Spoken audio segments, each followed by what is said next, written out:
Hello guys, today I'm going to tell you about all about history. Let's go.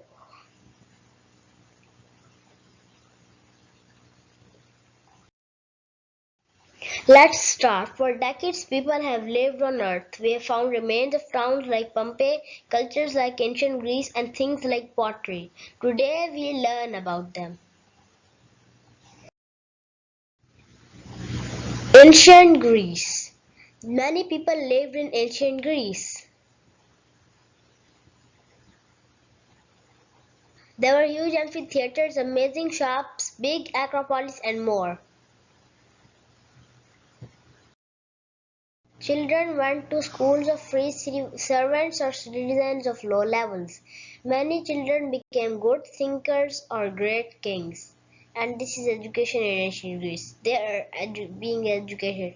Look, that's a boy with a fresco. I think he must be going to the Olympic Games. And here is a Greek teacher. And these are four boys studying. And here is a the Greek teacher is holding a wooden board on which words are scratched or maybe even numbers. And here maybe he's up to ask a question and here he is writing. But older boys mostly learned math in their own language and plus writing.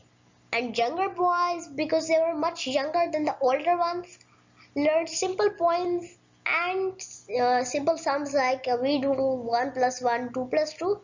Like that, they did simple sums of maths too until they could become older as the older boys. Okay. Famous people. Alexander the Great. He was the king of Macedonia and he made the largest empire the world had yet seen. And he was the son of Philip. We call him Alexander the Great because he defeated the king Darius III at the Battle of Issus, and he was still a teenager. The strange thing is that he even had a smaller army than the Persian, but still he defeated Darius III. Socrates. He was a great thinker, good teacher, and he told people to think about good and evil. Thus, he was forced to drink poison. They said that you must stop your work or just drink poison. He said, I will not stop my work, but I will drink poison if you give it to me. Then people prepared some drink and added hemlock in it, hemlock's fluid in it. Because of that, Socrates died, or else he he didn't die by himself. It was just the poison and he drank and he said I'll die. He didn't care that he was dying by poison. He knew that will be no pain, but he will die only. Children's lives. Children lived the easiest lives in ancient Greece. There was much time for playing, so they had lots of fun. Ancient Egypt. On the banks of the river Nile lay the civilization of ancient Egypt.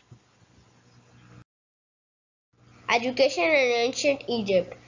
Schools were actually temples where boys sat cross-legged on the floor. Girls did not go to school, so their jobs likewise no reading, math, science, and other subjects.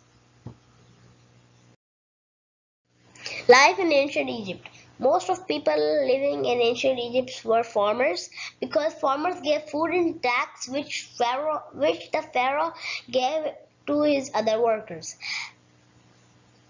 There were thousands of farmers around the river Nile because that was the only place for where they could make irrigation channels. And the other thing is that the river flooded in late July, so when it went back to its normal position, the normal deepness, so then it left some black soft mud on its banks, which was very excellent for farmers in dry areas of the river Nile.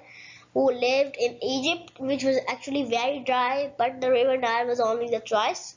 So the farmers could grow things very easily on that mud, and that was a help. It was a natural help, not a human did help them. The Pharaoh's life. The Pharaoh lived a very amazing life. Whatever did he say, everyone obeyed. Many pharaohs came to the throne, but the most famous one is Tutankhamun, who died at the age of 18 due to his immune system weak. Actually, scientists could not believe that he died at the age of 18 and ruled for such a short time, because he became king or pharaoh, you can say, at age of 9 and died at the age of 18. Just 9 years did he rule. The scientists thought that was very strange, so when they found his sarcophagus, they took his bones and studied them. Instantly they got the answer that his immune system was weak.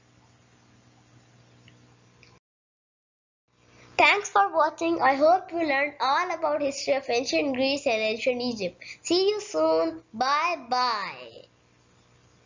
Okay guys.